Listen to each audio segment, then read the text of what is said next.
No tiene nivel para atenderme, le gritó la esposa del millonario frente a todos. Ella no respondió, porque lo había entendido todo, y nadie sabía quién era. El aroma a madera pulida y a tela fina flotaba en el aire de Maison Orel, la boutique más exclusiva de la avenida. Las luces caían suaves sobre los maniquíes, sobre los espejos altos, sobre el piso de mármol que reflejaba cada paso como si fuera agua quieta. Era media tarde, la hora en que los clientes más distinguidos entraban sin prisa, acostumbrados a que el mundo se detuviera para ellos. Renata Villanueva estaba de pie junto a una de las vitrinas interiores, observando en silencio. Nadie en aquel salón sabía quién era ella. Nadie imaginaba que aquella mujer de presencia serena, que había entrado sin séquito y sin anuncio, era la dueña de todo lo que sus ojos alcanzaban a ver. Le gustaba hacerlo así, de vez en cuando, llegar sin avisar, sin que nadie la reconociera, y mirar. Mirar cómo trataban a la gente cuando creían que nadie importante estaba observando. Porque para Renata, el lujo nunca había sido la tela ni el precio. El lujo era cómo se trataba a una persona cuando esa persona no tenía nada que ofrecer a cambio. Junto al mostrador, una vendedora joven, Lucía Ramos, doblaba con cuidado una prenda recién probada. Trabajaba con delicadeza y atención, y los gestos atentos de quien ama su trabajo, aunque el sueldo apenas le alcance. Renata la había estado observando un buen rato. Le gustaba esa muchacha. Había algo limpio en su manera de servir, una dulzura que no se aprende en ningún manual. «Disculpe, señorita», dijo Lucía a Renata, acercándose con una sonrisa tímida. «¿Le ofrezco algo? ¿Un café? ¿Un té mientras espera?» «Estoy bien, gracias», respondió Renata con suavidad. «Solo estoy mirando». Y en ese momento, las puertas de cristal se abrieron de golpe. Entró una mujer con paso firme, casi militar, la barbilla en alto y la mirada recorriendo el salón como si fuera la dueña de cada rincón. Detrás de ella, unos pasos más atrás, caminaba un hombre de gesto severo, con el teléfono pegado a la oreja y la expresión de quien carga un peso invisible sobre los hombros. Eran Bianca Solano y su esposo, Augusto Salinas. El nombre de Augusto Salinas significaba algo en esa ciudad. Significaba edificios, contratos, fortunas que se movían con una firma. El grupo Vértice, su empresa, había levantado la mitad de los rascacielos del centro.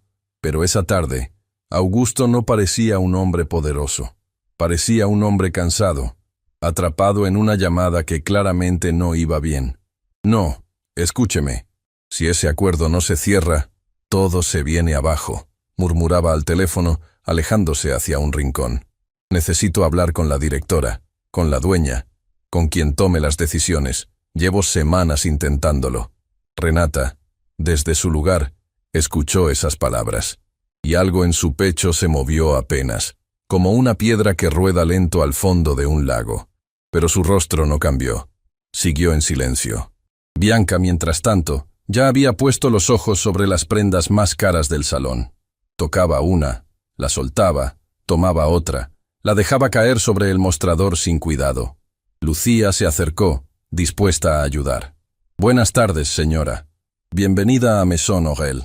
¿Busca algo en especial?» Bianca la miró de arriba a abajo, lento, con una mueca que no necesitaba palabras. «¿Tú me vas a atender?», preguntó, alzando una ceja. «No, mi niña. Llama a alguien que de verdad sepa lo que vende. Yo no compro lo que se le antoje a una principiante». Lucía bajó la mirada. El rubor le subió a la cara como una marea de vergüenza. «Claro, señora. Discúlpeme. Permítame buscar a...». «No te disculpes. Solo apártate». Renata observaba. Cada palabra de Bianca caía sobre la muchacha como una gota de hielo. Y sin embargo, Renata no se movió. Todavía no. Lucía hizo lo que pudo. Buscó una prenda, la presentó con manos temblorosas, intentó hablar de la calidad de la confección, pero Bianca apenas la escuchaba. Resoplaba, ponía los ojos en blanco, suspiraba con un fastidio teatral, como si atender una tienda fuera una ofensa personal contra ella. «Esto no me sirve», dijo al fin, empujando las prendas hacia un lado. «¿Sabes qué? Quiero hablar con quien manda aquí, con la encargada, porque está claro que a mí no me pueden atender con esto». Y entonces sus ojos se posaron en Renata. La vio de pie, tranquila, con esa elegancia callada que no grita pero que se nota. Bianca, en su lógica torcida, asumió de inmediato que aquella mujer serena debía ser una empleada de mayor rango, una supervisora, alguien con más categoría que la pobre Lucía. Tú, dijo Bianca señalándola con el dedo, tú pareces tener más cerebro que la otra. Ven, atiéndeme tú. Renata la miró. No respondió de inmediato. Solo la observó, con una calma que, de haberla notado, debería haber puesto nerviosa a cualquiera. ¿No me escuchaste?, insistió Bianca alzando la voz. Te dije que vengas, que me atiendas. Con gusto puedo escucharla, dijo Renata, con una serenidad que no encajaba en el momento. Dígame qué necesita. Necesito a alguien que sepa lo que hace. Quiero ver las piezas de la colección privada. Las de verdad, no estas cosas que andan colgando para cualquiera. Renata asintió despacio. Comprendo. ¿Y para qué ocasión busca usted? Bianca soltó una risa seca, mirando a su alrededor como buscando un público para su desprecio. Para una gala, una de esas a las que tú nunca vas a entrar, querida. Se inclinó apenas hacia adelante, bajando la voz, pero no tanto como para que los demás no la escucharan. Mira, voy a ser clara contigo, para que no perdamos tiempo. Tú no tienes nivel para atenderme. Se te nota.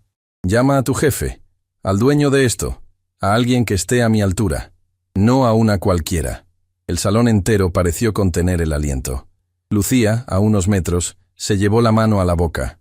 Don Ernesto, el viejo sastre de la casa, que había salido del taller atraído por el alboroto, se quedó paralizado en el umbral.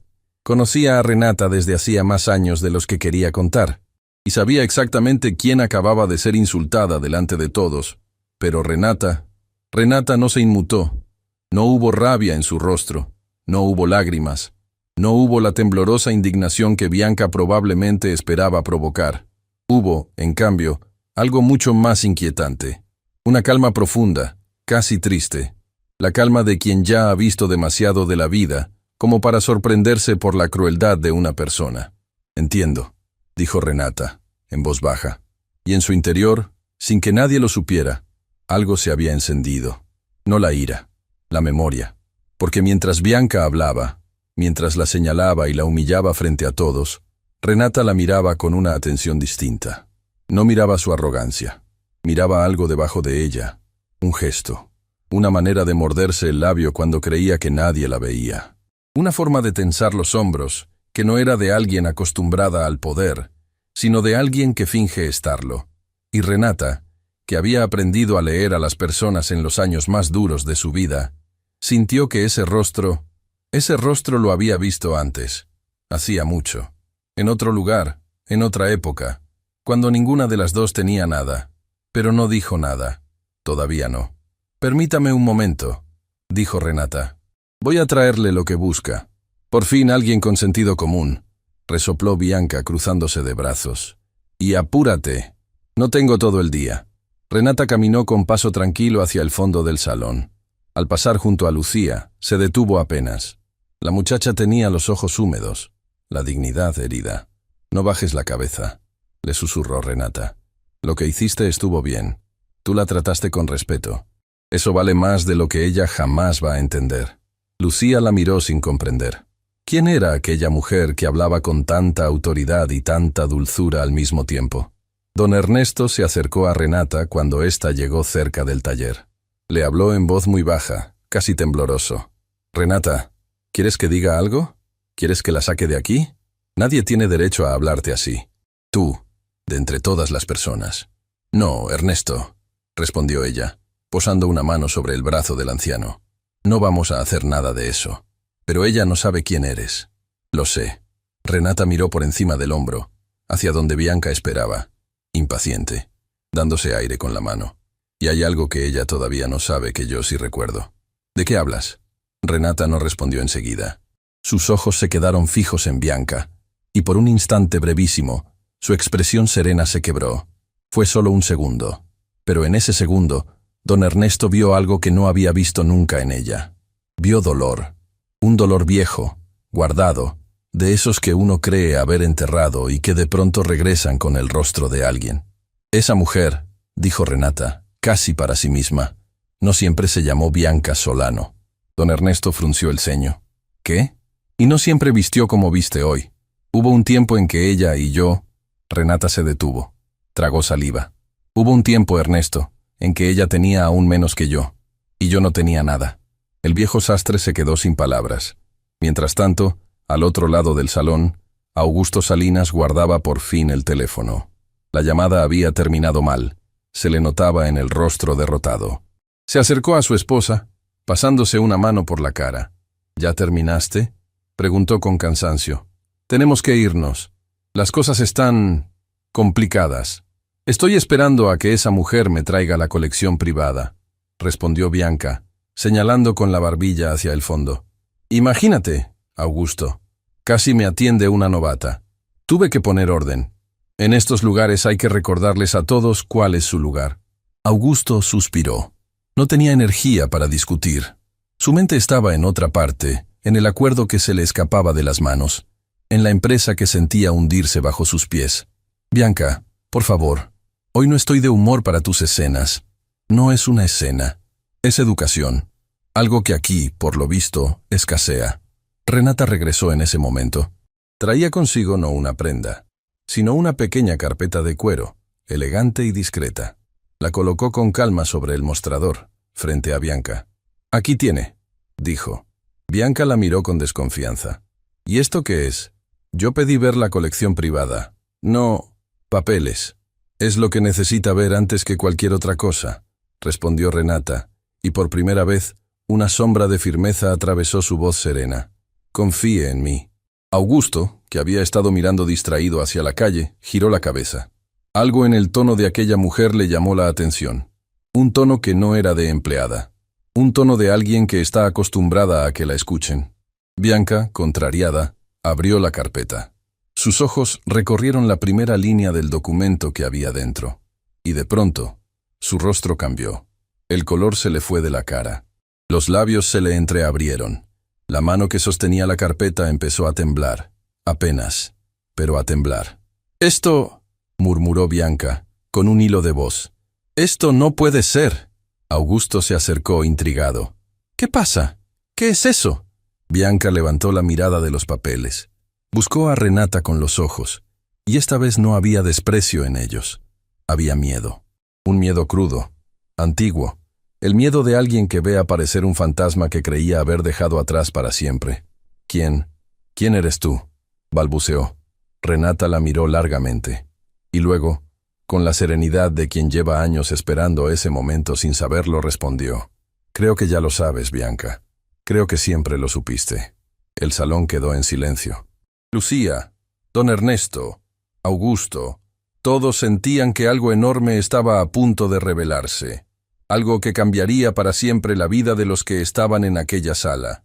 Y afuera, indiferente a todo, la ciudad seguía girando, sin saber que en el interior de Maison Aurel acababa de comenzar la historia de una mujer a la que humillaron sin saber que tenía en sus manos el destino de todos los que la despreciaron. El silencio dentro de Maison Aurel era tan denso que se podía escuchar el latido del propio corazón. Bianca seguía con la carpeta de cuero entre las manos, y las hojas temblaban como hojas de árbol bajo el viento. Sus ojos iban del documento al rostro de Renata, del rostro de Renata al documento, una y otra vez, como si buscara una salida que no existía. «Esto es un error», dijo al fin, con la voz quebrada.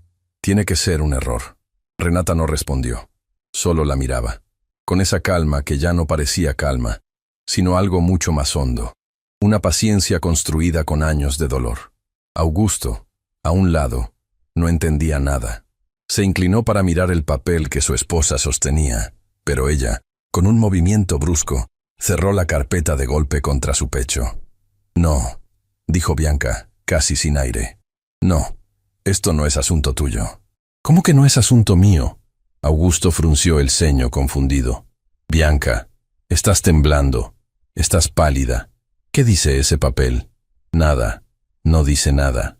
Pero su voz la traicionaba, y Renata, que conocía esa voz mejor de lo que cualquiera de los presentes podía imaginar, supo que había llegado el momento. No de venganza. Nunca había buscado venganza, sino de verdad. «Don Ernesto», dijo Renata sin apartar los ojos de Bianca. ¿Sería tan amable de cerrar la boutique unos minutos? Esto no debería ocurrir delante de los clientes. El viejo sastre asintió, y con paso lento fue hacia la entrada. Giró el cartel del cristal, corrió apenas la cortina interior. Lucía, sin saber muy bien qué hacer, se quedó de pie junto al mostrador, paralizada, sintiendo que estaba presenciando algo que la superaba por completo. Renata caminó hacia un pequeño rincón del salón, donde había un par de sillas de respaldo alto junto a una mesa baja. Se sentó con tranquilidad y con un gesto de la mano invitó a Bianca a hacer lo mismo. «Siéntate», dijo. Y por primera vez la trató de tú, sin la distancia fría del usted. «Vamos a hablar, tú y yo. Como hace mucho tiempo no hablamos». Bianca no quería sentarse. Su orgullo, esa armadura que había tardado años en construir, le gritaba que se diera la vuelta y saliera de allí con la cabeza en alto. Pero sus piernas no le obedecieron. Algo más fuerte que su orgullo la empujó hacia la silla. La memoria, quizás, o el miedo, o las dos cosas, que muchas veces son la misma. Se sentó. Augusto los miraba a las dos, de pie, desconcertado, sintiendo que el suelo se movía bajo sus pies sin saber por qué. «Alguien me va a explicar qué está pasando aquí», dijo, con una mezcla de cansancio y angustia. «Por favor». Renata levantó la mirada hacia él, y en sus ojos había una compasión sincera, la de quien está a punto de derribar el mundo de otra persona, y lamenta tener que hacerlo. «Señor Salinas», dijo, «usted entró hoy a esta boutique buscando a la dueña, a la directora de la Maison, a la persona con la que lleva semanas intentando hablar para salvar a su empresa. ¿No es así?» Augusto se quedó helado. «¿Cómo sabe usted eso?» «Porque esa persona soy yo». Las palabras cayeron sobre el salón como una piedra en agua quieta. Lucía contuvo una exclamación. Don Ernesto desde la puerta cerró los ojos un instante, como quien por fin escucha decirse en voz alta algo que llevaba guardando demasiado tiempo. «Mi nombre es Renata Villanueva», continuó ella, con voz firme pero sin un gramo de arrogancia. «Soy la fundadora y dueña de Maison Orel. La empresa con la que su grupo Vértice necesita firmar para no hundirse, la que tiene el contrato que usted persigue desde hace semanas, es la mía». Augusto se llevó la mano a la frente. La cabeza le daba vueltas. La mujer a la que su esposa acababa de humillar delante de todos, a la que había llamado una cualquiera, a la que le había dicho que no tenía nivel para atenderla, era la única persona en la ciudad capaz de salvar todo lo que él había construido en su vida. «Dios mío», murmuró. «Bianca, ¿qué hiciste?» Pero Bianca ya no lo escuchaba. Bianca tenía los ojos clavados en Renata, y en su rostro ya no quedaba nada de la mujer altanera que había entrado por aquella puerta minutos antes. Lo que quedaba era una niña asustada, una niña que había crecido demasiado rápido y había olvidado, a propósito, de dónde venía. «Tú no deberías estar aquí», susurró Bianca. «Tú te quedaste atrás. Tú te quedaste en aquel lugar». Renata sonrió apenas, una sonrisa triste. «Sí, me quedé atrás. Me quedé en aquel barrio del que tú huiste. Me quedé limpiando casas ajenas, cosiendo dobladillos por monedas, durmiendo en una sola habitación con mi madre enferma. Me quedé, mientras tú te ibas, y cambiabas tu nombre, y cambiabas tu historia». Augusto miraba a su esposa sin reconocerla. «¿De qué barrio habla, Bianca? Tú me dijiste que creciste en...» «Sé lo que te dije», lo cortó ella, con la voz rota. «Le dijo que creció en una familia acomodada», completó Renata con suavidad, sin crueldad. «Que estudió en los mejores colegios, que perdió su fortuna por una mala inversión de su padre. ¿No es cierto? Es una historia bonita. Yo también me la sé de memoria, porque la inventamos juntas, hace muchísimo tiempo, cuando éramos dos muchachas que no teníamos nada más que el hambre y los sueños». Bianca cerró los ojos. 2 lágrimas se escaparon, a pesar de toda su resistencia. Y entonces, Renata comenzó a contar. «Augusto, su esposa y yo nos conocimos cuando éramos casi unas niñas. Vivíamos en el mismo barrio, uno de esos lugares donde el agua llegaba un día sí y 2 no, donde las paredes eran de lo que se pudiera conseguir. Las 2 trabajábamos. Yo limpiaba oficinas por las noches y cosía durante el día. Ella vendía flores en los semáforos y después consiguió un puesto de aprendiz en un taller de costura.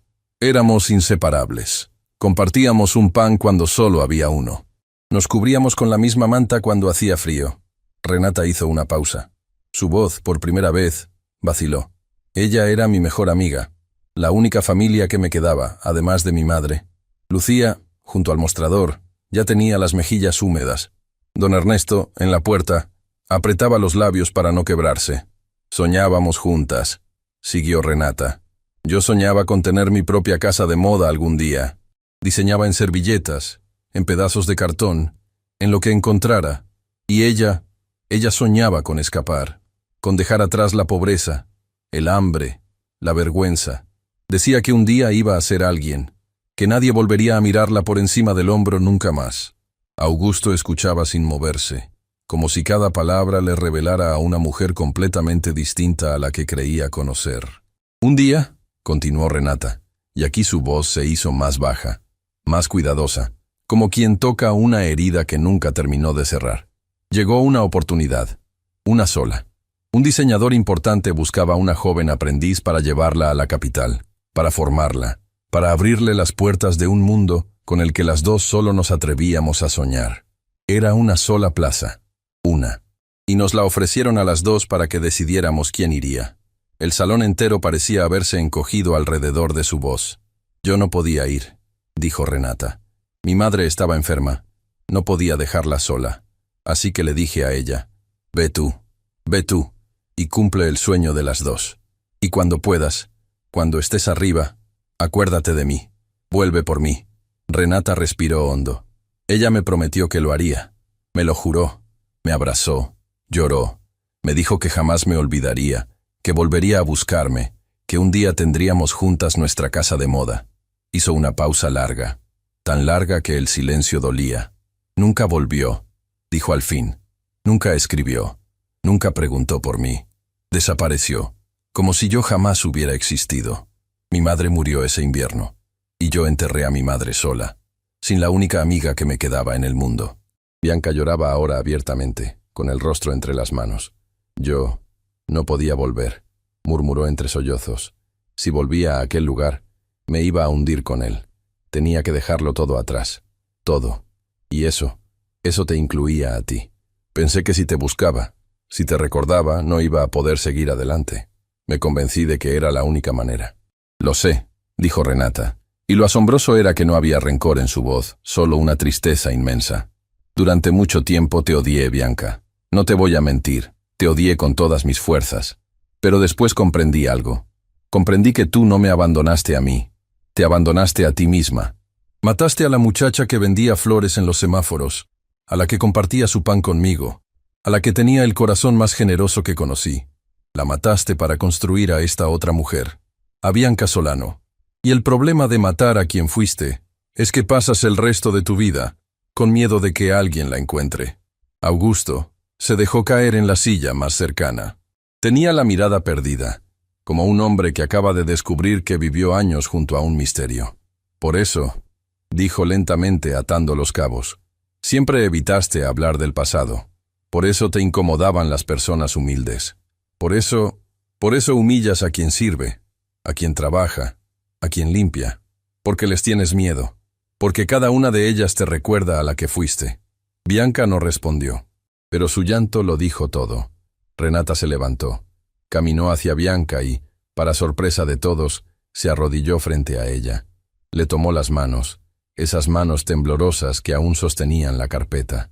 Mírame, le dijo con dulzura. Mírame, Bianca.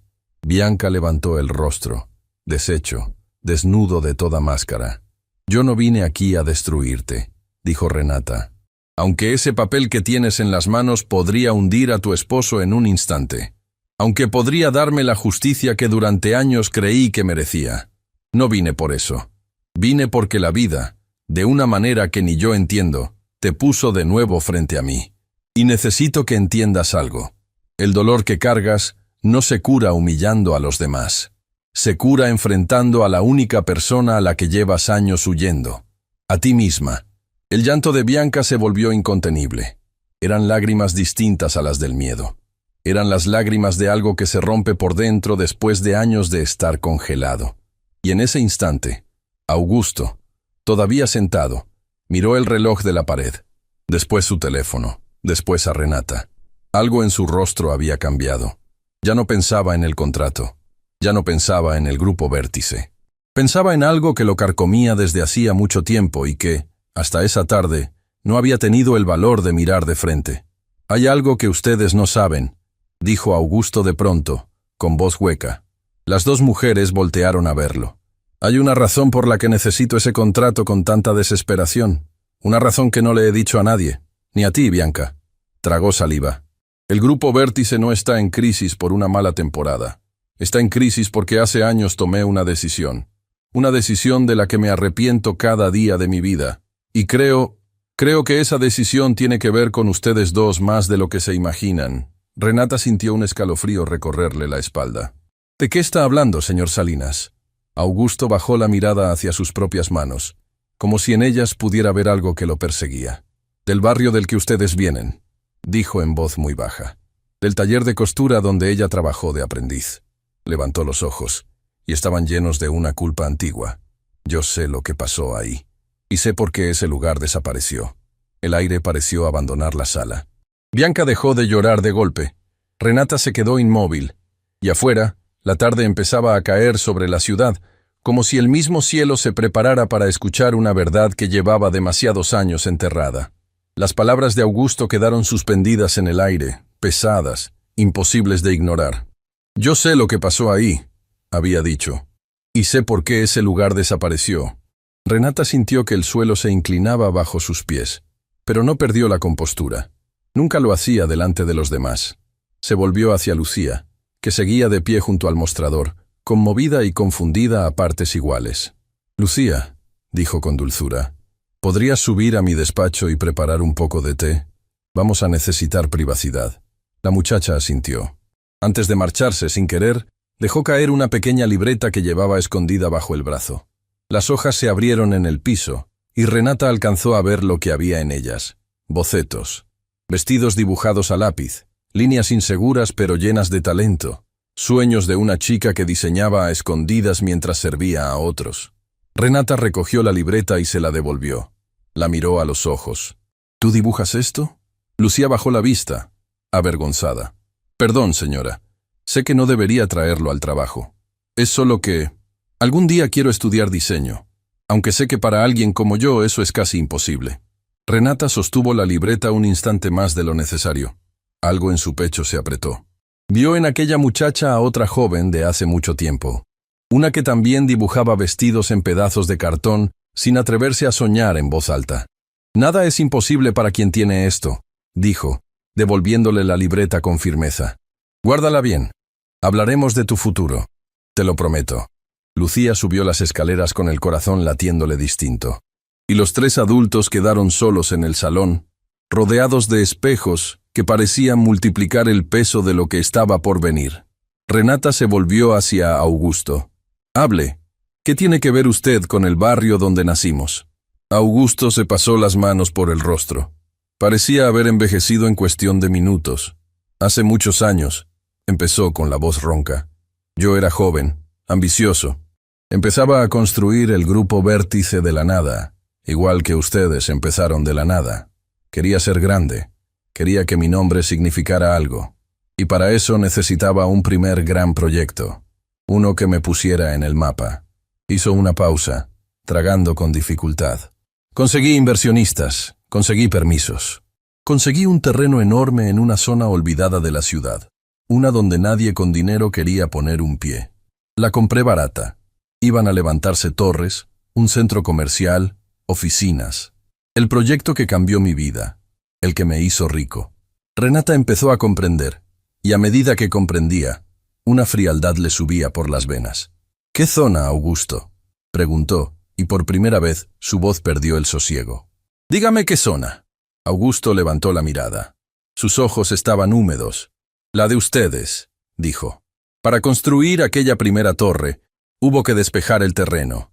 Y en ese terreno había un barrio, casas humildes, talleres, familias, cientos de personas que no tenían a dónde ir. El salón se llenó de un silencio que cortaba.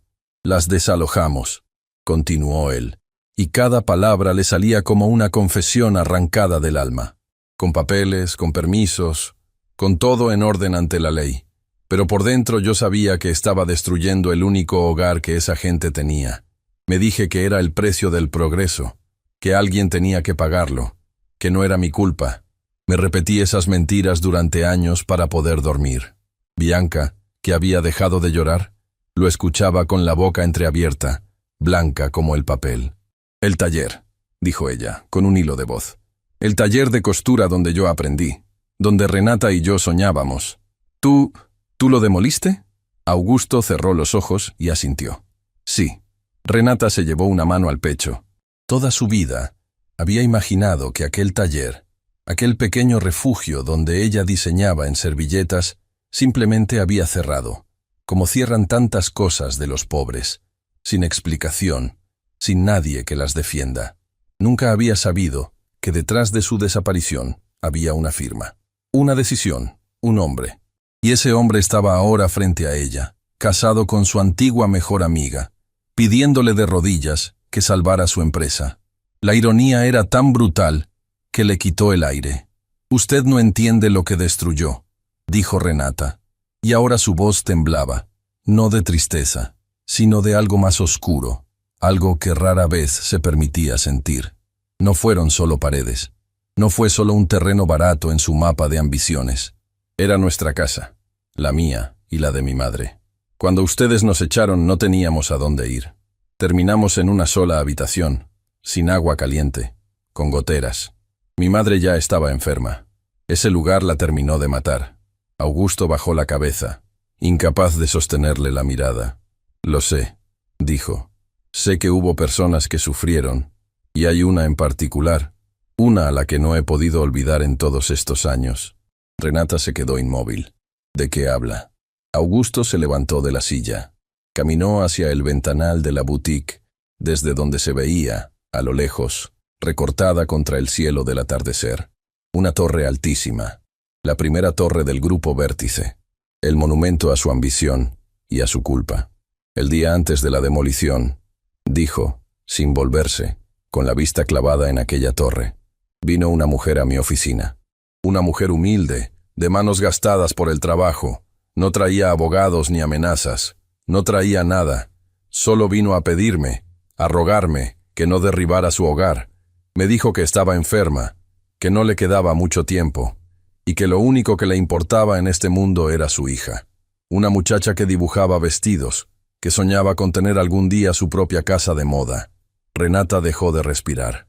Me dijo que si yo destruía ese barrio, le quitaría a su hija el último pedazo de suelo firme que le quedaba.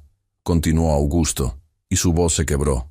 Me suplicó que esperara, solo un poco, lo suficiente para que su hija pudiera empezar. Se detuvo, apretando los puños contra el cristal. Yo le dije que no, que el progreso no espera a nadie. Le pedí a seguridad que la acompañara a la salida. Y nunca, en todos estos años, pude olvidar su cara, la cara de una madre a la que le arrebaté la esperanza. El salón entero pareció detenerse. Renata se había puesto de pie sin darse cuenta. Las manos le temblaban. El sosiego que la había acompañado durante toda su vida adulta, ese caparazón que había construido para sobrevivir, se resquebrajaba por dentro como vidrio bajo presión. «Esa mujer», dijo, y apenas reconoció su propia voz. «Esa mujer que vino a rogarle. ¿Recuerda qué le dijo?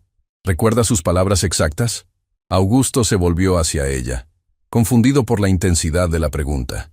«Me dijo...» Cerró los ojos, buscando en la memoria un recuerdo que lo perseguía desde hacía media vida. Me dijo, «Señor, yo no le pido nada para mí. Yo ya estoy de salida. Solo le pido tiempo para mi niña. Ella tiene oro en las manos. Solo necesita un lugar donde quedarse de pie». El mundo se detuvo para Renata. Esas eran las palabras de su madre. Esa era su voz, su manera de hablar, su forma de llamarla mi niña. Esa era la mujer que la había criado sola, que había cosido hasta quedarse ciega de cansancio, que había muerto aquel invierno en una habitación con goteras sin volver a ver cumplido el sueño de su hija. La madre de Renata había ido, en sus últimos meses de vida, a rogarle a aquel hombre, y aquel hombre la había echado. Era mi madre, dijo Renata. La frase cayó como una sentencia. Augusto retrocedió un paso, como si lo hubieran golpeado. Bianca se llevó ambas manos a la boca, ahogando un sollozo. No, murmuró Augusto. No, no es posible. Era mi madre, repitió Renata, y ahora las lágrimas que durante años había sabido contener le rodaban por el rostro sin que pudiera detenerlas. Usted la echó de su oficina. Usted le quitó el último deseo de una mujer que se estaba muriendo. ¿Y sabe qué es lo más cruel de todo? Que su sueño, el sueño por el que ella le rogó, el sueño por el que dio la vida, se cumplió. Yo lo cumplí. Esta maison es ese sueño. Y usted entró hoy por esa puerta a rogarme a mí que lo salvara, sin saber que estaba pidiéndole ayuda a la hija de la mujer a la que le cerró la puerta en la cara. El llanto de Bianca se volvió incontenible. Augusto se dejó caer de rodillas en medio del salón. El hombre poderoso, el dueño de torres, el constructor de imperios, se derrumbó ante una verdad que llevaba media vida persiguiéndolo y que ahora, por fin, tenía nombre y rostro. Perdóname, dijo, con la voz rota. Sé que no tengo derecho a pedirlo. Sé que no hay nada que pueda devolverte, pero he cargado con su cara todos estos años. He intentado ser otro hombre. He intentado reparar lo que hice, en silencio, sin que nadie lo supiera. Y nunca fue suficiente. Renata lo miró desde arriba, con el rostro bañado en lágrimas y el corazón partido en dos mitades que tiraban en direcciones opuestas. En una mano tenía la justicia. La carpeta de cuero seguía sobre la mesa. Con un solo movimiento podía negarle el contrato, dejar que el grupo Vértice se hundiera, ver a aquel hombre perderlo todo, igual que ella lo había perdido todo alguna vez. La venganza que durante años, en sus noches más oscuras, había imaginado sin atreverse a confesárselo a nadie, estaba al alcance de su mano. En la otra mano tenía la memoria de su madre. Una mujer que, hasta su último aliento, jamás había dejado de tener el corazón limpio. No sé si puedo perdonarlo, dijo Renata al fin, con una honestidad que dolía. No voy a mentirle. Una parte de mí quiere que pierda todo lo que tiene. Quiere que sienta, aunque sea una fracción, lo que sintió mi madre aquel día. Esa parte de mí lleva años esperando este momento. Augusto, de rodillas, asintió, aceptando cualquier castigo. Pero hay otra parte, continuó ella, y su voz volvió a temblar. La parte que mi madre sembró en mí, la que me enseñó que el odio es una casa donde uno se queda encerrado para siempre. Y esa parte todavía no sabe qué hacer con usted. En ese instante, Lucía bajaba las escaleras con la bandeja del té. Se detuvo a medio camino, paralizada ante la escena. Un hombre arrodillado, dos mujeres deshechas y un aire cargado de algo demasiado grande para una sola tarde. Y entonces sonó un teléfono. Era el de Augusto. En la pantalla, un nombre. Lo miró, y el poco color que le quedaba en el rostro se esfumó por completo. «Tengo que contestar», dijo, levantándose con torpeza. Es del banco. Si no respondo ahora, mañana ya no habrá grupo Vértice que salvar». Renata lo observó atender la llamada con manos temblorosas. Escuchó fragmentos. «¿Cómo que adelantaron el plazo? No pueden hacer eso. Eso nos deja sin nada». Cuando Augusto colgó, estaba destrozado. «Se acabó», dijo. «El banco ejecutó la deuda antes de tiempo. Lo perdí todo. La empresa, las torres, la casa, todo». Miró a Bianca y después a Renata. «Hay algo más que no les dije. Algo sobre lo que el banco acaba de descubrir. Y cuando lo sepan, van a entender por qué de verdad vine a buscarlas hoy». Renata sintió un escalofrío. «¿Qué cosa, Augusto?» Él tragó saliva. «Que la deuda que va a hundirme no es mía. Es de alguien a quien ustedes dos conocen muy bien.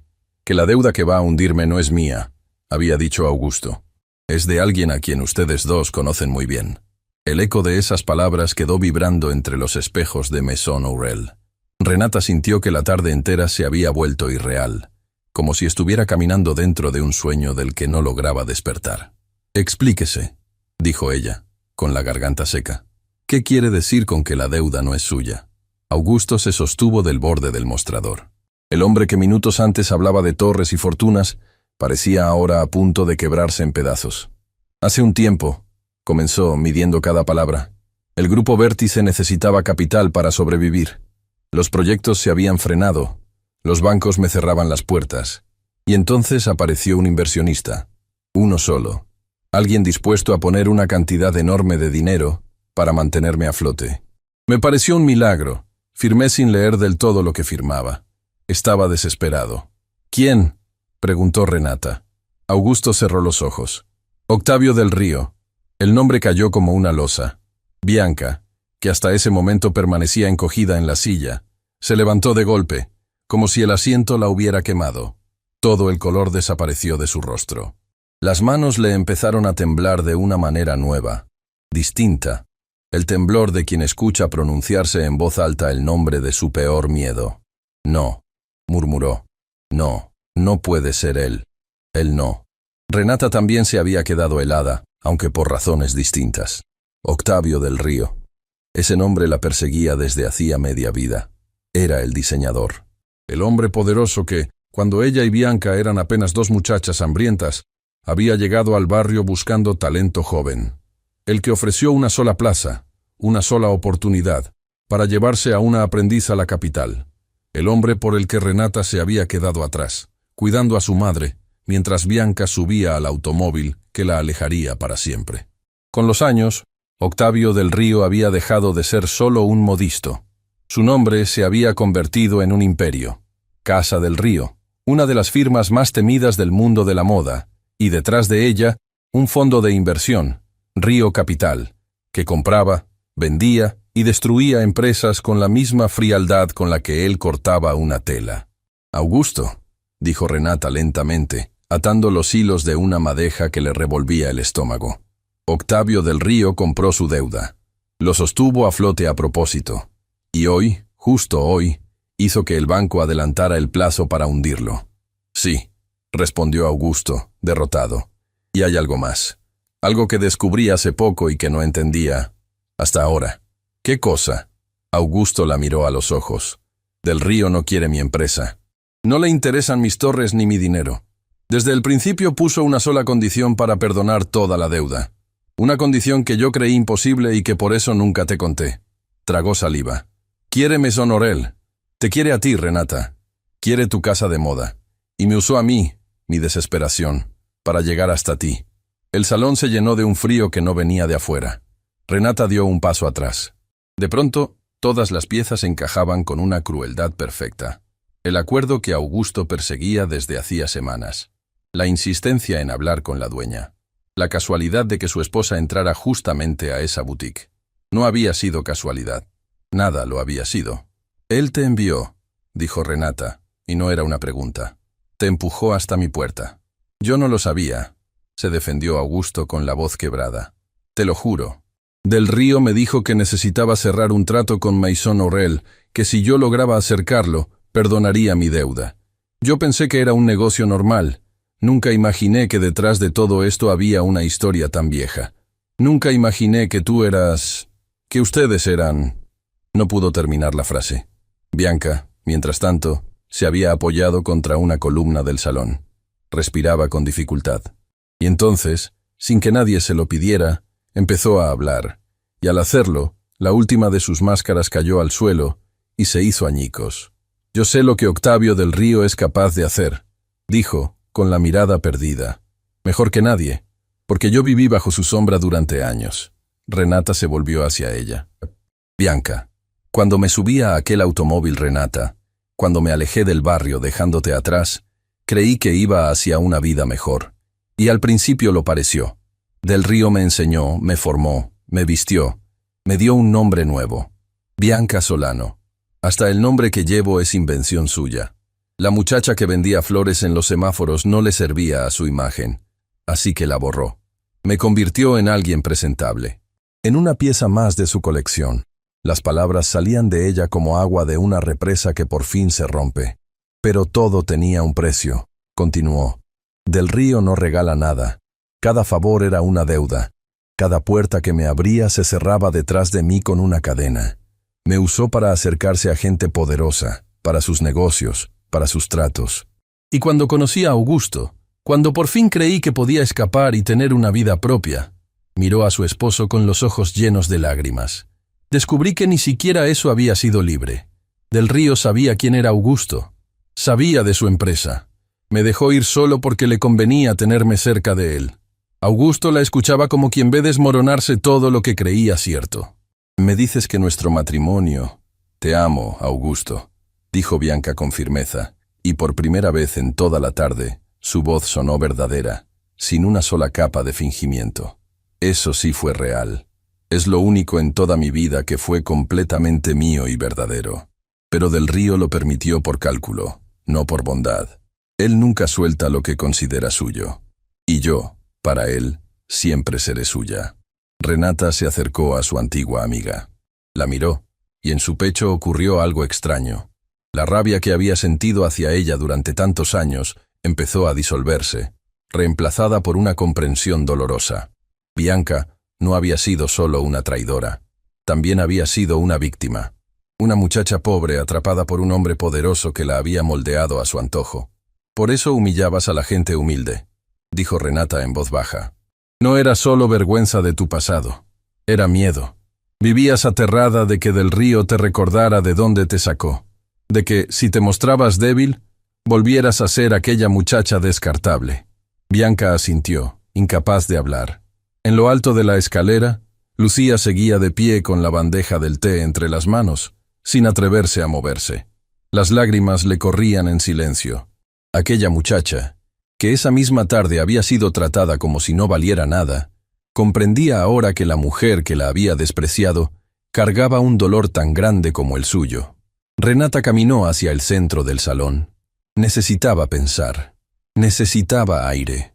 Todo lo que había ocurrido en aquella tarde, el reencuentro, la confesión, la verdad sobre su madre y ahora esto, era demasiado para un solo corazón. Octavio Del Río quería a Maison Aurel. Quería arrancarle el único sueño que su madre había defendido con sus últimas fuerzas. El sueño por el que su madre había ido a rogarle a Augusto. El sueño por el que ella había trabajado toda su vida, cosiendo de noche, ahorrando moneda a moneda, levantando con sus propias manos algo de la nada. Y la ironía más amarga. Para salvar a Augusto, el hombre que había echado a su madre, tendría que entregarle su casa de moda al hombre que le había robado a su mejor amiga. Dos heridas de su pasado, unidas en una sola trampa perfecta. Renata se llevó las manos al rostro. Por un momento, solo por un momento, sintió ganas de rendirse, de dejar que todo se hundiera, de dejar que Augusto perdiera su empresa, que Del Río se quedara con las ruinas, que el mundo entero ardiera mientras ella se sentaba a llorar entre los escombros de tantos años de lucha. Pero entonces recordó algo, las palabras exactas que Augusto había repetido, las palabras de su madre. Ella tiene oro en las manos, solo necesita un lugar donde quedarse de pie. Su madre no le había heredado dinero, no le había dejado una casa, ni joyas, ni tierras. Le había dejado algo más valioso. Una manera de estar de pie. La certeza de que la dignidad no se compra ni se vende, y de que ningún hombre poderoso, por más imperios que tenga, puede arrebatarle a una persona lo que lleva por dentro. Renata bajó las manos. Cuando volvió a mirar a Augusto y a Bianca, algo en su mirada había cambiado. Ya no era la mujer dividida que dudaba entre la venganza y el perdón. Era alguien que acababa de tomar una decisión. «Escúchenme bien los dos», dijo con una voz firme que llenó todo el salón. Octavio Del Río cometió un error, uno solo, pero enorme. Creyó que podía usar el dolor de las personas como herramienta.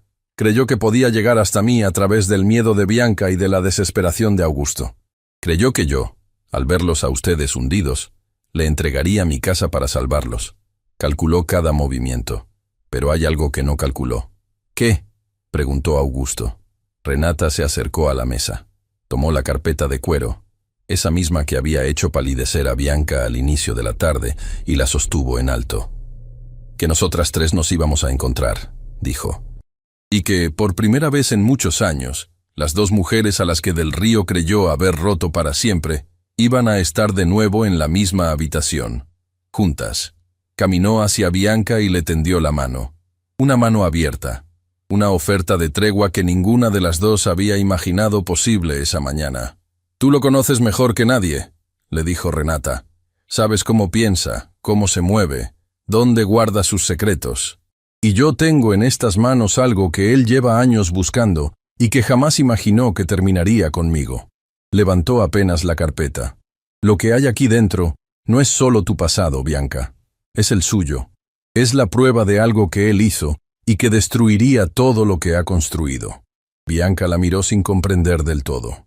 ¿De qué hablas? ¿Qué hay en esa carpeta? Renata bajó la voz. Hay un nombre, una firma. Y la verdad sobre quién autorizó realmente la demolición de nuestro barrio. Hizo una pausa que congeló el aire. Augusto firmó los papeles. Pero Augusto no fue el único. Hubo alguien detrás de la operación.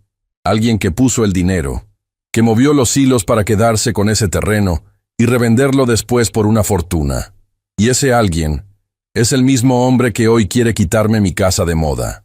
Augusto se quedó sin aire. ¿Del Río estuvo detrás de la demolición?, preguntó, incrédulo. ¿Él financió el proyecto que me hizo rico? Y que arruinó a cientos de familias, completó Renata, incluida la mía.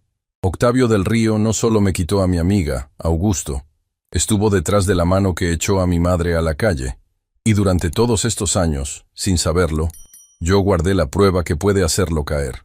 El salón quedó suspendido en un silencio eléctrico. Y entonces, abajo, en la entrada de la boutique, alguien tocó el cristal. 3 golpes secos, pausados, autoritarios. Don Ernesto, que se había mantenido apartado durante toda la escena, se asomó por la cortina. Su rostro, curtido por los años, se puso rígido. Volvió la cabeza hacia Renata, y en sus ojos había una advertencia que lo decía todo antes de que abriera la boca. «Renata», dijo el viejo sastre, con la voz temblorosa. «Es él. Está aquí. Octavio del Río acaba de llegar». Las 3 golpes secos en el cristal resonaron como martillazos en el pecho de todos los presentes. Don Ernesto, con manos que ya no eran firmes, descorrió la cortina y giró el seguro de la puerta. Y entonces, recortado contra la luz dorada del atardecer que entraba desde la avenida, apareció Octavio del Río. Entró sin prisa, con la calma de quien está acostumbrado a que el mundo se abra a su paso. Caminaba despacio, midiendo cada paso sobre el mármol, observando la boutique con una mezcla de desdén y posesión, como si ya fuera el dueño de cada espejo, de cada maniquí, de cada hilo de aquel lugar. Sonreía, pero su sonrisa no llegaba a los ojos. En los ojos solo había cálculo. «Mason Aurel», dijo, deteniéndose en el centro del salón y abriendo los brazos. «Por fin la conozco por dentro. He esperado este momento mucho tiempo». Su mirada recorrió la sala y se detuvo, una a una, en las personas que la ocupaban. En Augusto, derrotado. En Bianca, que se había quedado paralizada al verlo. Y por último, en Renata. La observó largamente, con una curiosidad fría, como quien examina una pieza que está a punto de adquirir.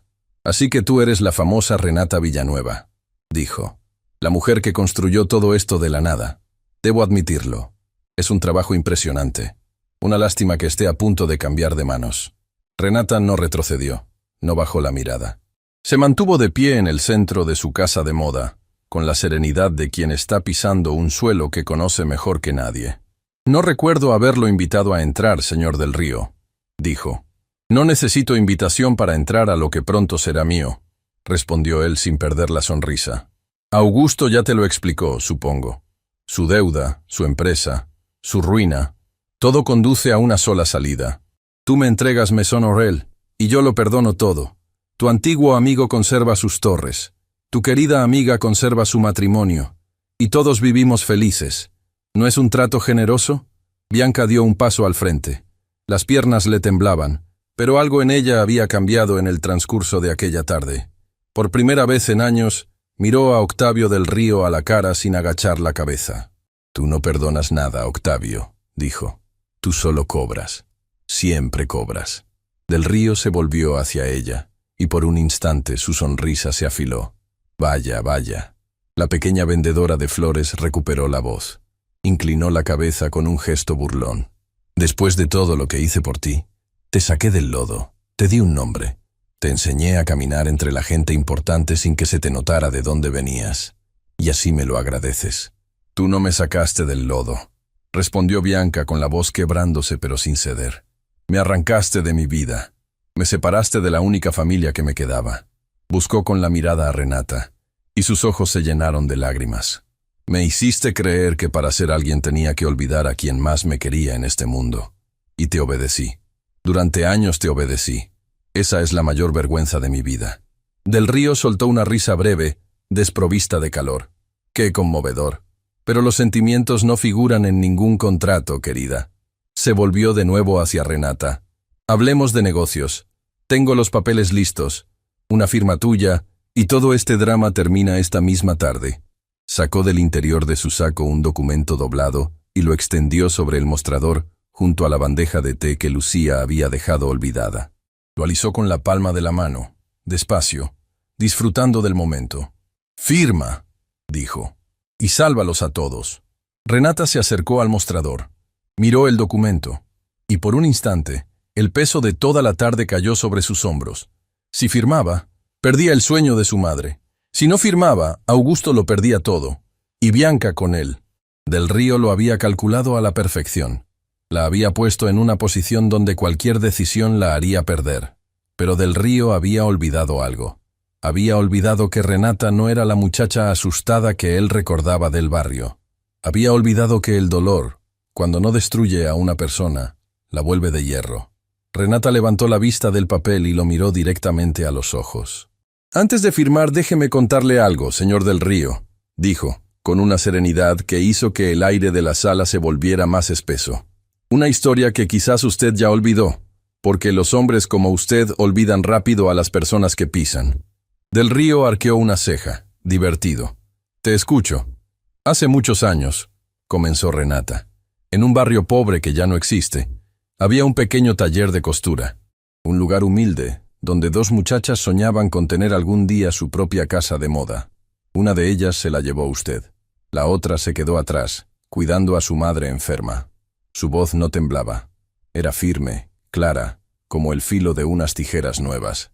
Esa madre, en sus últimos meses de vida, fue a rogarle a un constructor que no demoliera su barrio. No por ella, por su hija. Y aquel constructor la echó. Augusto bajó la cabeza, cargando de nuevo el peso de su culpa. Pero lo que esa madre nunca supo, continuó Renata, lo que ni siquiera el propio constructor supo durante años, es que él no fue quien tomó la decisión final. Él solo firmó. Hubo alguien detrás, alguien que puso el dinero, alguien que compró aquel terreno a través de empresas fantasma, que ordenó la demolición y que después revendió la tierra por una fortuna.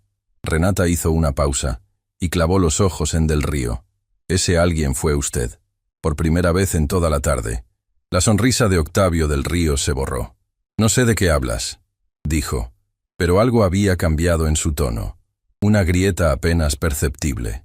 «Sí lo sabe», respondió Renata. «Usted destruyó nuestro barrio para hacer negocio.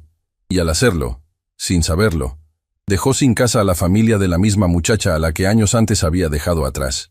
Mi familia. La mía». Su voz se hizo más profunda. «Usted me quitó a mi amiga. Usted destruyó mi hogar. Y usted apuró la muerte de mi madre. 3 heridas, y todas llevan su firma». El salón estaba tan silencioso que se escuchaba el tic-tac del reloj de la pared. Del Río se rehizó. Volvió a sonreír, aunque esta vez con esfuerzo. «Suponiendo que algo de eso fuera cierto», dijo. «Que no lo es. ¿Qué importa? Han pasado años. No hay pruebas. No hay nada. Solo el rencor de una mujer que se inventa villanos para justificar su resentimiento. Nadie te creería». Renata sonrió.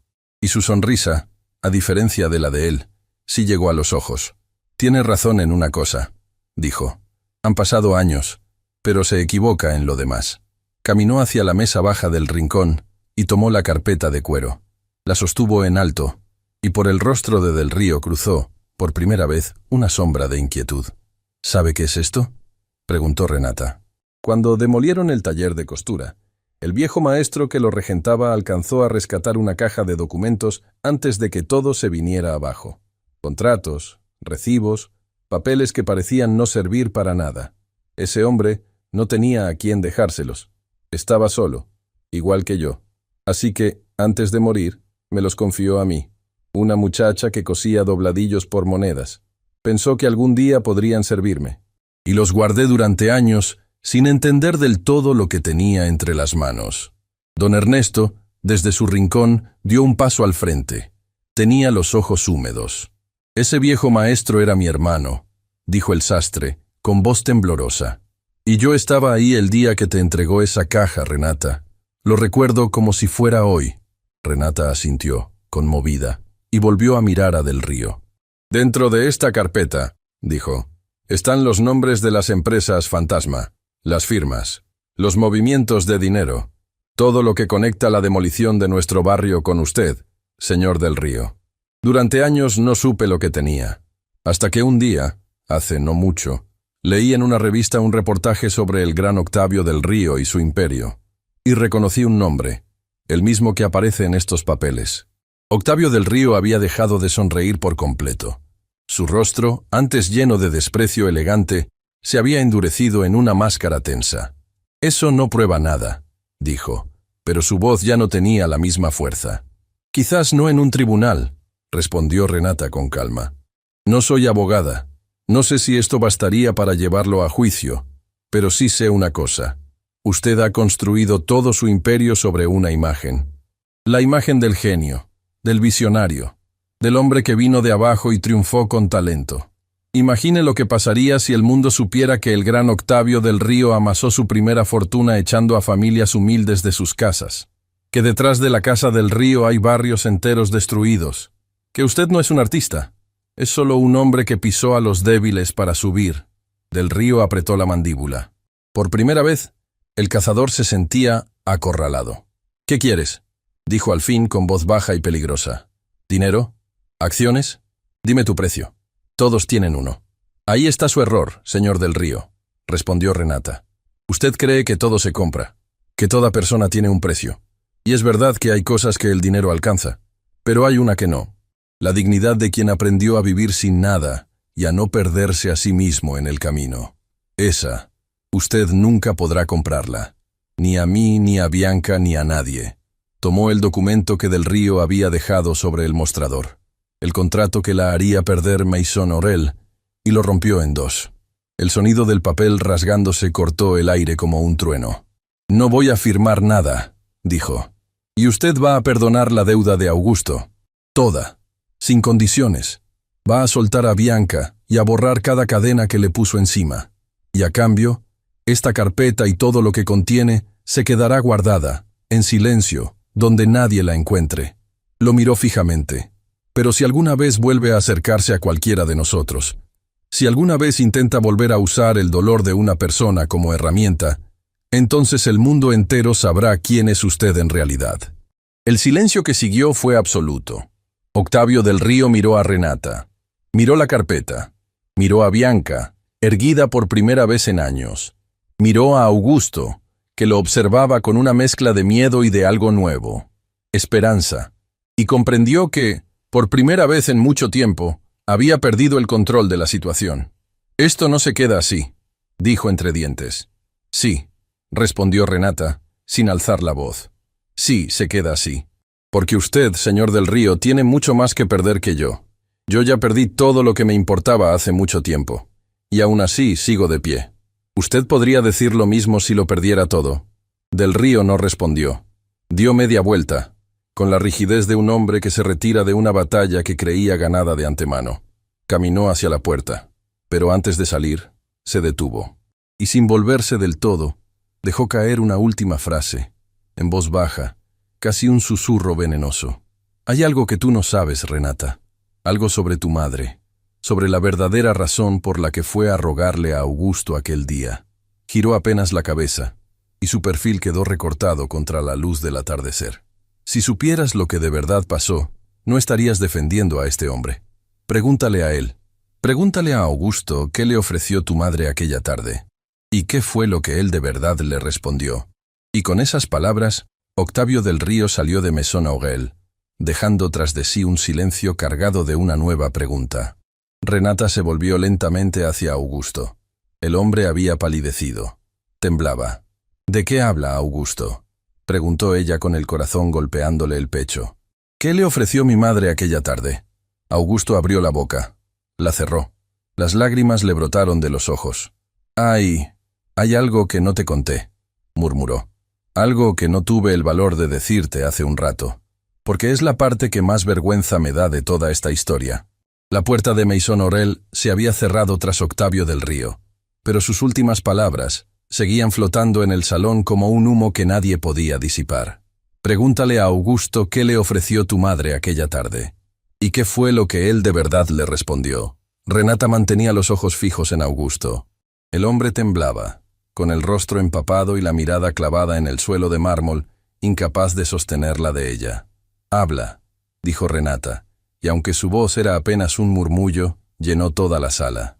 «Sea lo que sea, necesito escucharlo de tu boca, no de la suya». Augusto respiró hondo. Cuando empezó a hablar, su voz salió rota, despojada de cualquier resto de orgullo. «Cuando tu madre entró a mi oficina aquel día», comenzó, «yo ya sabía quién era del Río. Sabía que él era el verdadero dueño del proyecto, el que movía el dinero por detrás. Yo solo era el rostro visible, el joven ambicioso al que él usaba para firmar lo que le convenía». Tragó saliva. «Tu madre no llegó con las manos vacías, Renata. Eso es lo que del Río quería que supieras.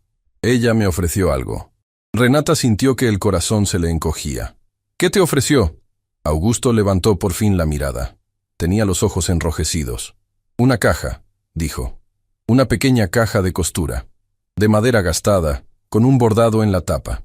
Me dijo que era lo único de valor que tenía en el mundo, que dentro había unas monedas que había ahorrado durante toda su vida, escondidas hilo por hilo, y un anillo que había sido de su propia madre».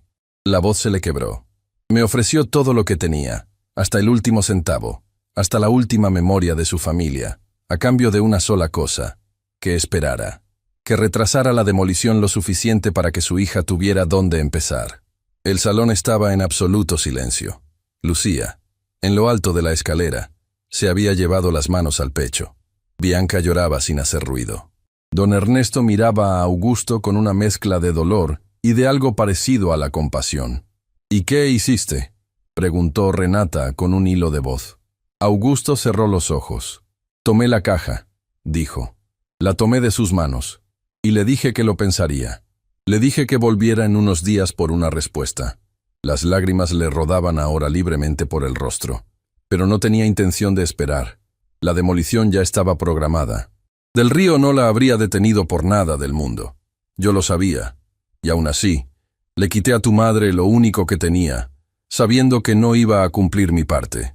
Renata sintió que el aire le faltaba. Se apoyó contra el mostrador.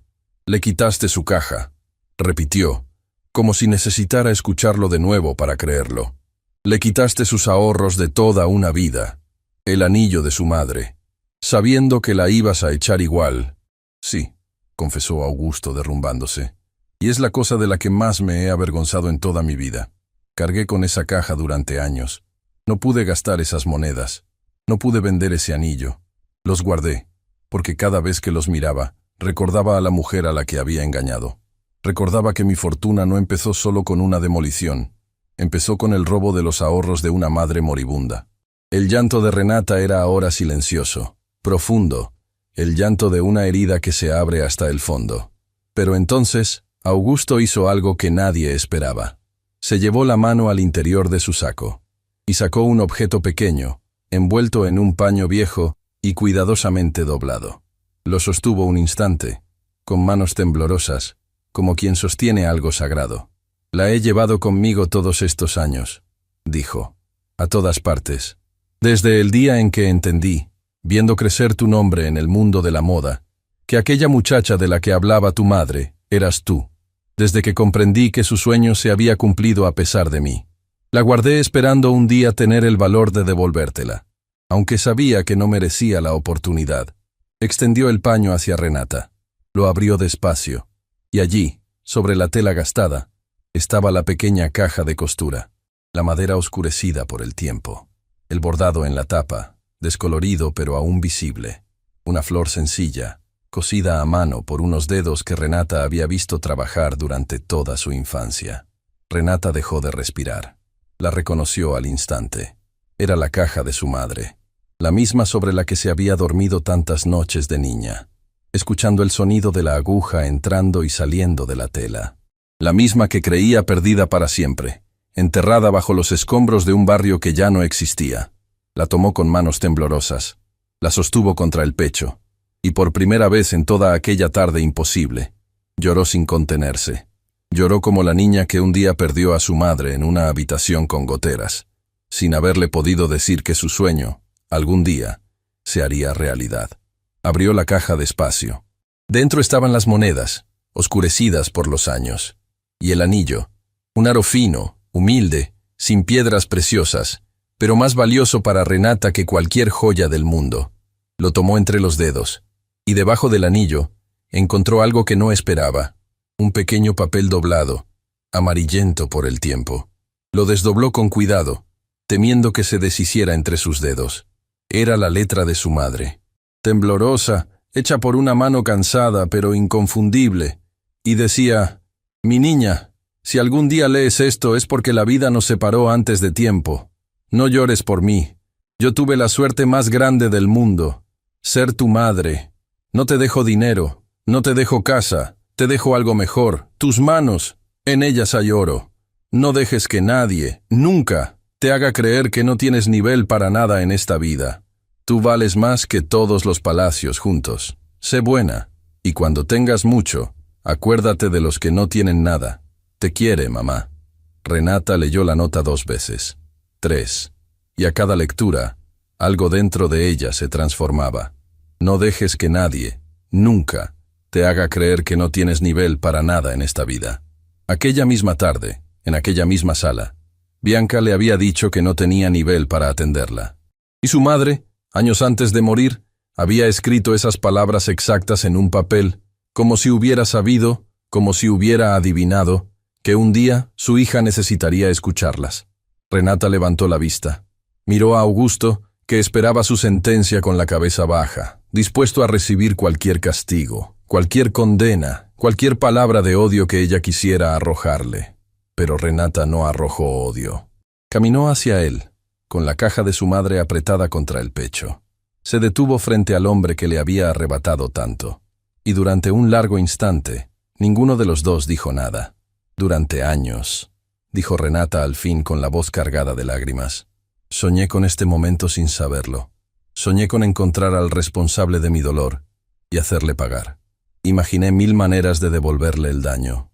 Y ahora que lo tengo frente a mí, ahora que podría destruirlo con una sola palabra, descubro que ya no quiero hacerlo». Augusto levantó la mirada, incrédulo. «No te perdono por ti», continuó Renata. «No todavía. Quizás el perdón completo me lleve el resto de mi vida, y no voy a mentirte diciendo que ya llegó, pero te devuelvo tu paz por ella, por mi madre, porque su última voluntad, escrita de su puño y letra, fue que yo me acordara de los que no tienen nada. Y mírate, Augusto, mírate. A pesar de tus torres y tu dinero, hoy no tienes nada. Eres uno de ellos». Augusto se quebró por completo. Cayó de rodillas frente a ella, no como un hombre poderoso, sino como un ser humano que por fin podía soltar un peso que había cargado durante media vida. «No merezco esto», sollozó. «No merezco tu bondad». «No», dijo Renata con suavidad. «No la mereces. Por eso se llama gracia. La gracia no se merece. Se recibe y se devuelve». Bianca se acercó entonces, con pasos vacilantes. Se arrodilló junto a su esposo y miró a Renata con los ojos de la muchacha que un día había sido, la que vendía flores en los semáforos, la que compartía un pan cuando solo había uno. «Renata», dijo con la voz rota, «sé que no tengo derecho a pedírtelo, después de cómo te traté hoy, después de cómo te abandoné hace tantos años, pero ¿crees que algún día podrías...?» «Tú nunca dejaste de ser mi amiga, Bianca», la interrumpió Renata, y se arrodilló también, quedando las 3 figuras unidas en el centro del salón. «Solo te perdiste. Te perdiste tanto que olvidaste el camino de regreso. Pero el camino siempre estuvo aquí. Siempre». Y las 2 mujeres, separadas por años de silencio, de traición y de dolor, se abrazaron por fin.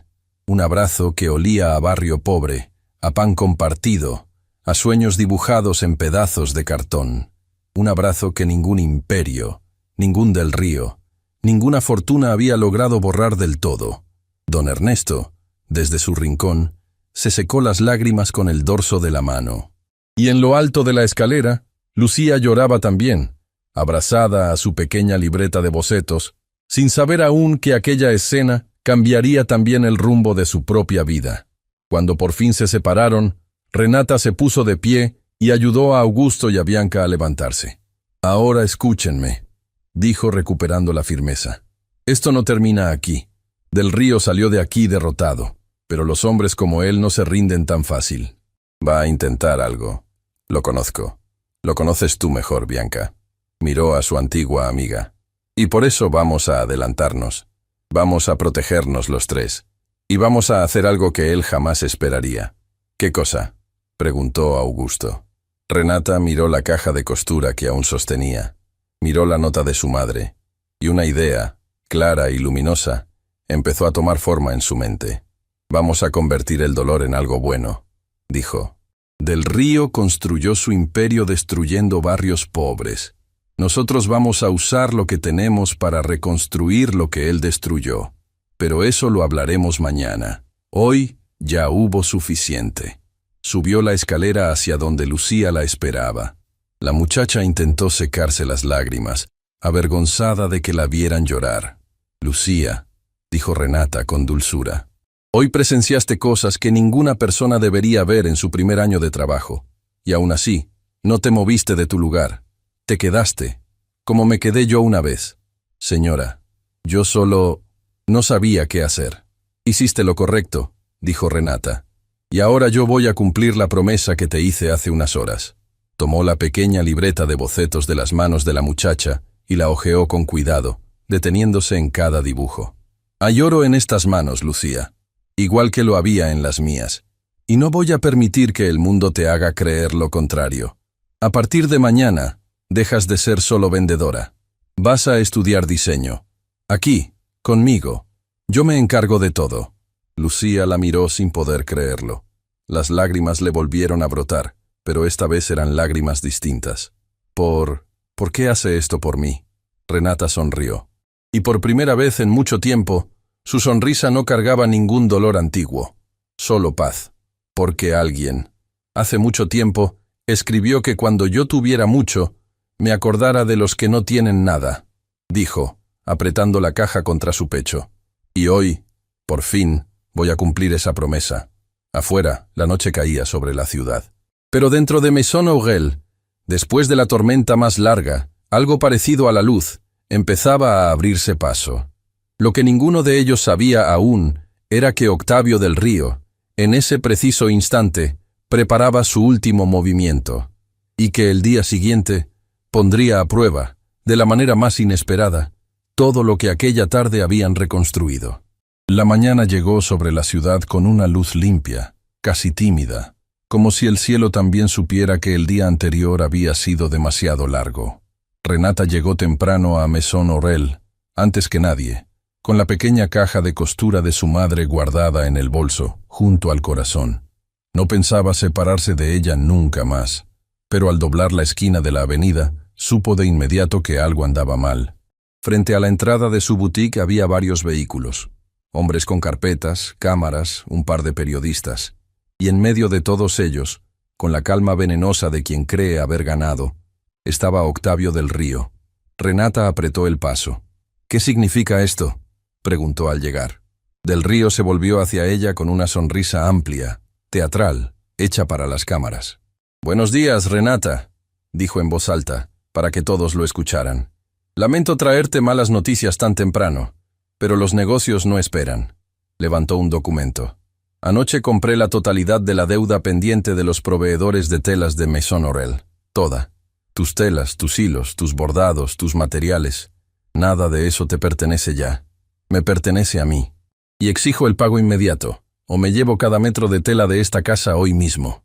Los periodistas empezaron a tomar notas. Las cámaras se encendieron. Era una emboscada.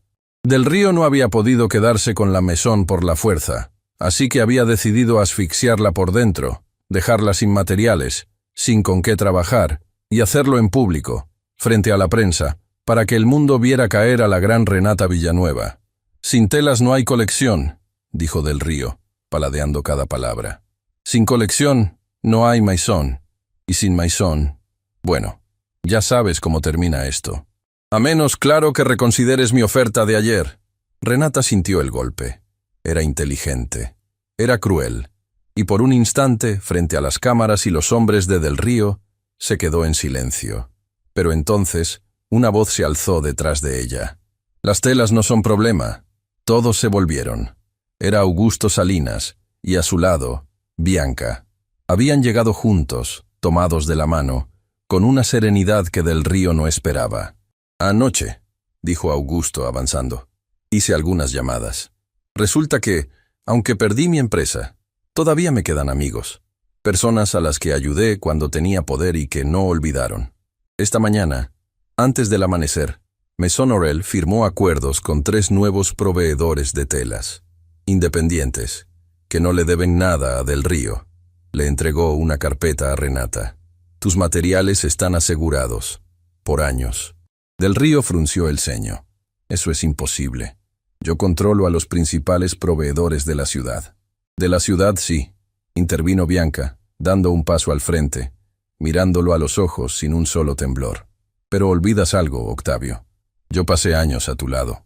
Conozco a cada proveedor del país. Conozco a los pequeños, a los que tú despreciabas por no ser lo bastante grandes. Y resulta que muchos de ellos también tienen historias contigo. Anoche bastó con una llamada para que abrieran sus puertas a Renata. Con gusto. Sonrió apenas. La gente no olvida a quien la pisa, Octavio. Tú me lo enseñaste. El rostro de Del Río se endureció. Su jugada se desmoronaba frente a las cámaras. Pero Renata aún no había terminado. Dio un paso al frente y su voz, serena y clara, se alzó por encima del murmullo de los periodistas.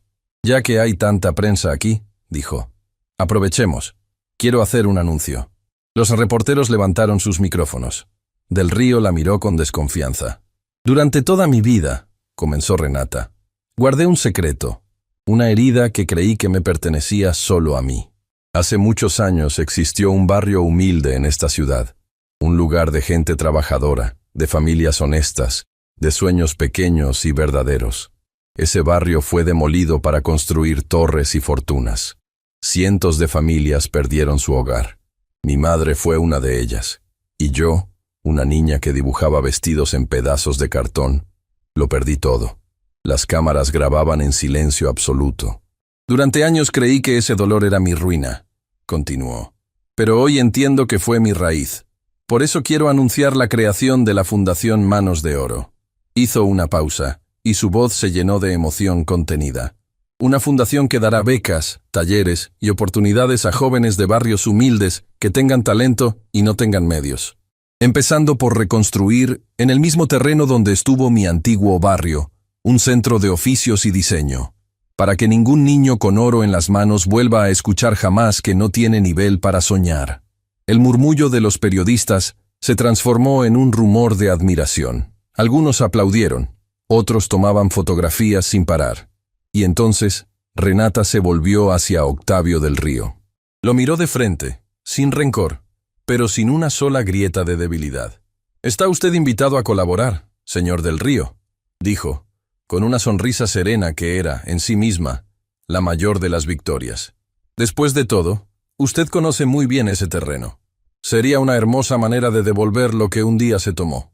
Del Río comprendió en ese instante que había perdido, no solo el negocio, había perdido la narrativa. Frente a las cámaras, frente a la ciudad entera, la mujer a la que pretendía destruir acababa de convertir su propio dolor en un acto de generosidad que lo dejaba a él, para siempre, del lado equivocado de la historia. Esto empezó, pero las palabras se le atascaron en la garganta. Por una vez, el hombre que todo lo controlaba no tuvo nada que decir. Subió a su vehículo sin despedirse, y se marchó, escoltado por el silencio de su propia derrota. Nunca más volvería a molestar a ninguno de ellos. Un hombre construido sobre apariencias no puede sobrevivir al día en que el mundo lo ve perder ante alguien a quien creía inferior.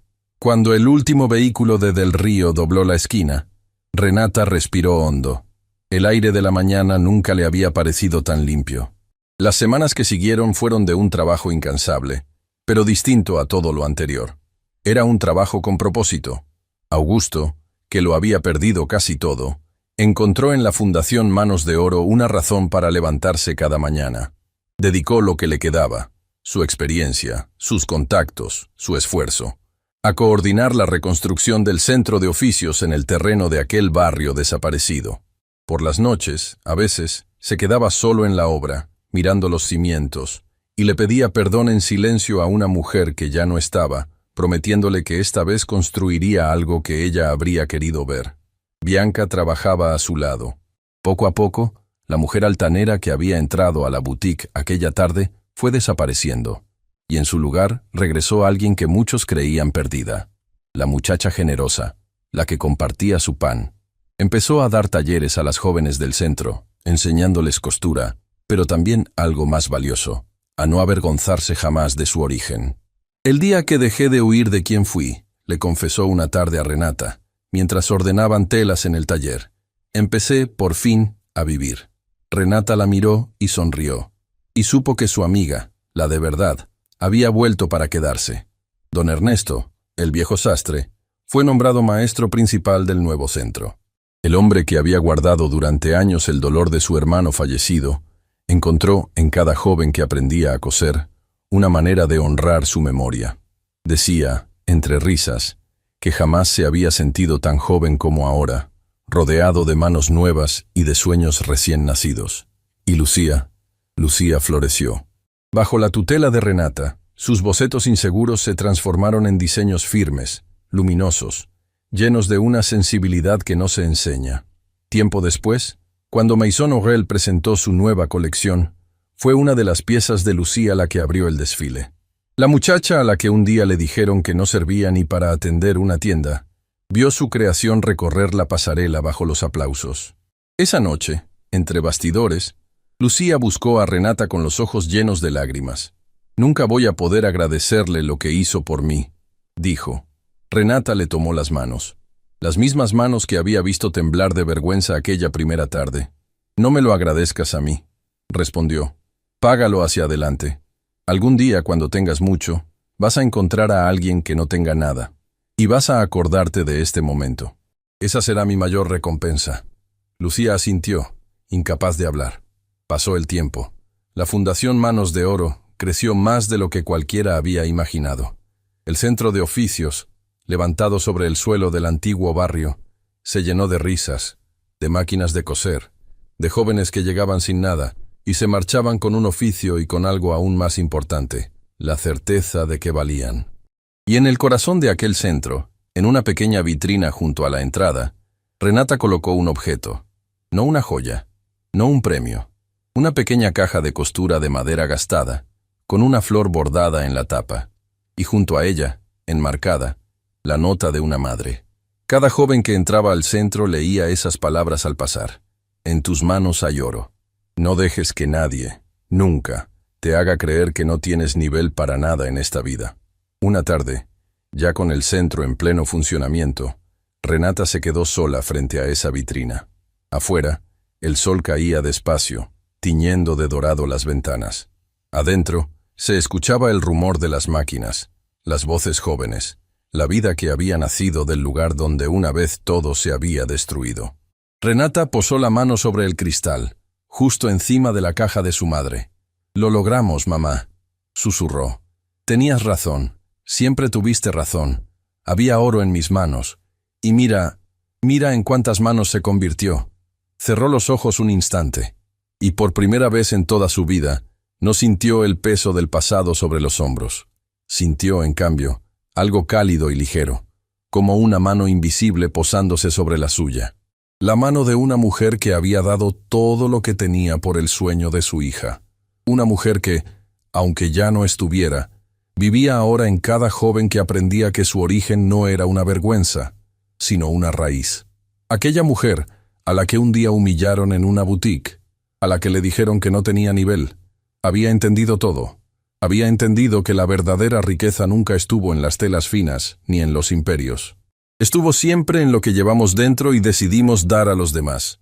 y mientras la luz de la tarde llenaba el centro de oficios construido sobre las ruinas de su dolor, Renata Villanueva sonrió, una sonrisa limpia, completa, sin sombras, porque había convertido la herida más profunda de su vida en el regalo más hermoso para quienes vendrían después. Y eso, ningún hombre poderoso podría arrebatárselo jamás.